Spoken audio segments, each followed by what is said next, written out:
Viktor Dragomanski sar it-tieni raġel brabta mal-qtil tal-2020 ta' Christian Pandolfino u Ivor Maciejowski illi tpoġġa taħt qatt ta' akkuża. Dragomanski li hu mill-Maċedonja ta' fuq qed jiffaċċja 4 akkużi b'kollox: kompliċità fl-omiċidju, ser aggravat minn omiċidju intenzjonat, vjolenza u użu illegali ta' pjanċi tan-numri u rimi ta' proprjetà misruqa. Il-koppja ġew maqtula fl-appartament tagħhom fi triq Locker f'lejl sajfi ta' snejntejn ilu. Dragomanski qed jiġħad l-akkużi kontrih.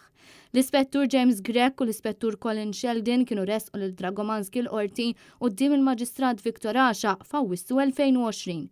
Minkejja li kellu bżonn il-kustodja legali waqt l-arrest tiegħu minħabba li qal il-Maġistrat li kien bla xogħol, Dragomanski li ilu taħt arrest preventiv minn mindu ġie arrestat sentejn ilu, issa qed jiġi rappreżentat mill-avukat Franco De Bono.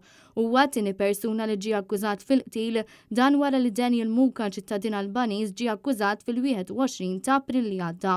L-avukati Joe Giglio u Roberta Bonello qed jirrappreżentaw lil familji Pandolfino u Maciejowski bħala partet ċivili.